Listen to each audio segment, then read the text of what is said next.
copy that we retrieved from the Office of the Vice President. Noted. Okay. Ito, bibigyan ba natin ito? Okay, hindi na. Okay. Anyway, Mr. Witness, nung pinag-aaralan ko yung nature ng confidential funds, may mga issuances akong nakita aside from yung JC 2015-01 na parating yung nami-mention kahapon and today. And that is Galit siya. Hoy, wag kang magmura, nagtatanong lang, utang squatter ka talaga. Gago. Putang ina mo, bobo ka. Mantakin mo pinag-uusapan namin impeachment tapos magtatanong ka tungkol sa kay Robin Padilla kung di ka ba naman tanga. Tangina, ako pa ang walang utak ha. Bobo. Marimik Sato, salamat sa iyo ha. Mabuhay ka, mabuhay po kayo. Pungin ang ina mo, tanga ka. Bumalik ka na sa sinapupunan ng nanay mo, kulang ka sa buwan. O kung 9 na buwan ka lang sa loob ng mattress ng nanay mo, gawin mo 3 years, putang ina, para mabuo yung utak mo. Gunggong. Hindi pa pwede rito yung mga bobo. Putang ina, tatalino namin dito tapos pupunta ka rito, hayop ka. Circular 92-9 po ba ay familiar sa inyo? Can you repeat? I can give you a copy. Your Honor, I am giving the witness a copy of a document entitled Commission on Audit Circular Number 92-385 dated October 21, 1992. For the reference of the court, this was marked as Exhibit D-1-155. Naalala po ba ninyo yung document na yan or familiar po ba kayo sa document na yan? Witnesses perusing the document, Your Honors. Noted. If assisting counsel would like to also from the prosecution.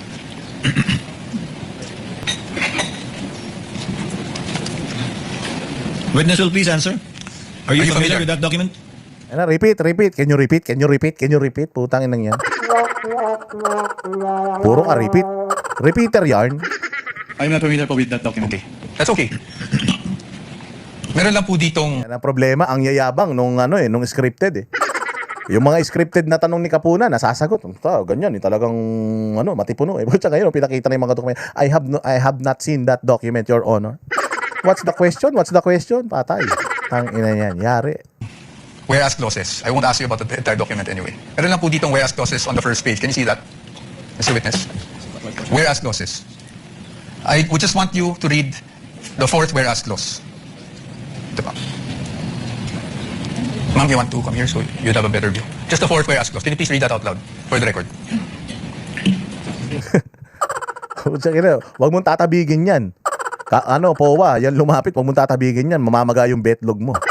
Ganyan, manununo ka di ba? Sino dito yung nanununo na namaga yung itlog?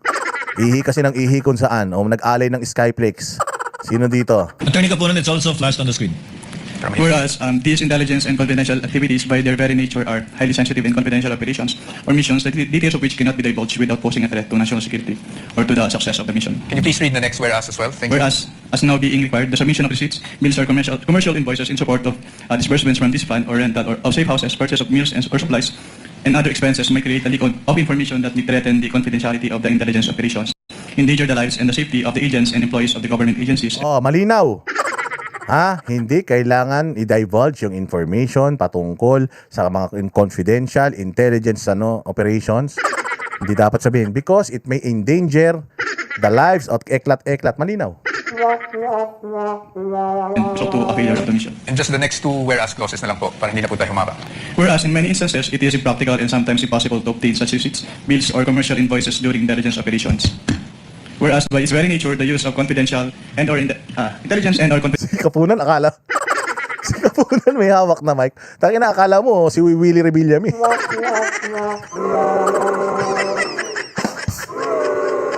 Akala mo si Kapunan, si Willie Rebillame may hawak pang may hawak pang mic, walang hiya na yan. Baka kumanta bigla yan ng My Way. Pucha, bigla siyang gumaganon ng mic Bisit naman to si Kapunan, Matakaw din masyado sa mikropono to. Lugi ka rito kapag ka sa karaoke may sarili siyang mikropono. Pucha, kahit kanta mo, kanta pa rin niya confidential funds requires an approach allowing more flexibility in intelligence operations. Thank you, Mr. Witness. Manifestation. May dala siyang mic. Putang ina, Kapunan to madugas. Tignan niyo si Kapunan, ang dugas Ayan bigla siyang Putang ina, may effect sa sarili. Inang buhay ito. Ang saklap. Bigla niyang inagaw yung mic, kumanta siya. Tignan mo yung mukha, gigil na gigil. Pucha to si Kapunan. Sige, kayo na ba lola to? Yung lola nyo nakatakas na naman. Pucha, sabi ko sa inyo, ikandado nyo yan. Bigla siya naglabas ng mic. Teka, akin yan. Gago, di ka naman pumindot. Sa'yo yan. Yan yung mga nakakainis kasama sa inuman eh. Papipiliin mo doon sa libro. Putsang ina, hindi mamimili yan. Di ba? Bibigay sa inyo yung libro ng videoke, hindi mamimili yan. Ganun yan. Oh. Ikaw naman, hirap na hirap ka mamili. Pindot ka ng pindot. 4722. Tapos lahat ng kanta nilagay mo doon yung sayo. Putang ina, nung gusto niya yung kanta, bigla kinuha yung may akin yan. Gago ka, hinanap ko yan eh. Ako nagpindot niyan, tapos gusto mo ikaw kumanta. Visit na yan oh. Station, Your Honor. First of all, this exhibit presented by counsel for the respondent is dated October 1, 1992, Your Honor. Whereas the joint circular cited as basis by this Inagaw niya yung microphone. Inagaw niya yung stage. To naman si Kapunan. Napaka... Ginawa ba sa ni Powa yan? Inagawan ka ba niya ng ano, kanta sa videoke? Di naman. Kanta ka ng kanta, 2 araw ka na kumakanta. Ngayon lang kumanta si Ngayon lang kumanta si Powa, inagawan mo pa. Walang iya ka talaga. Oh. witness, Your Honor, is dated 2015, Your Honor. There is no indication here. Wala nang ginawa niya na. Siya na bida, ikaw na. Ano niya, biglang siya na naging bida. Busy talaga to. Okay. There is an indication here, Your Honor, that all issuances Joint circular. inconsistent Repeating herewith are hereby amended or revoked accordingly. Similar provision, Your Honor, by way of manifestation. The joint circular. Can you see? Hinarangan niya si Powa eh. Si Powa yung nakatayo doon. Hinarangan niya. Tangina, nuno sa punso eh. Ano ganyanan? Sobra ka naman, Kapunan. Napakatakaw mo naman sa publicity. 2 araw ka nang nagsasalita dyan. Si Powa ngayon lang. Inarangan nyo. Si Powa hindi na makalapit. Alayo na ni Powa. Ito naman si Powa. Pakabait naman ito. Ako siniko sa mukha yan eh. Tadyakan mo, Powa. Ano ka ba? Sa'yo yan eh. Ikaw ang may-ari ng ano ngayon, kalsada eh. Oo, taragis yan oh. Is likewise in Pumunta na sa harap na stage. Willie Rebillame yan. Bigyan na jacket yan!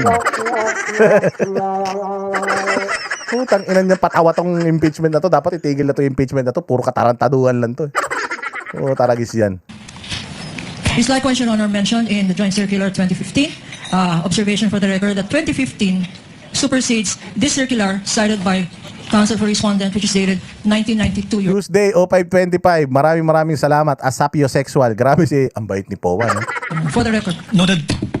Nang lumayo. Lagi na to si Powa. Ay, Powa, punta ka.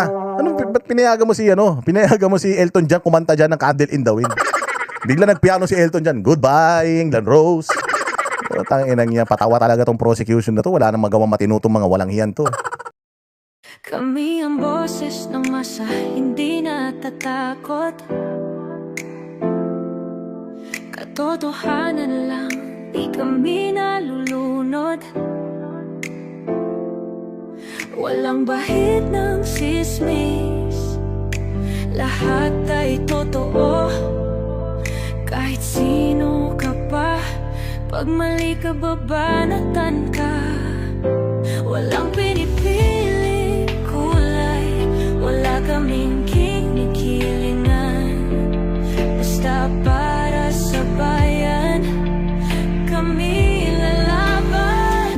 Pagdama palakpakan, pag mali banatan. Di matitinag, di matatakot, para sa bayan tuloy ang sigaw. Sa harap ng kamera, walang halong takot. Mga baluktot, lahat kayo'y tuloy.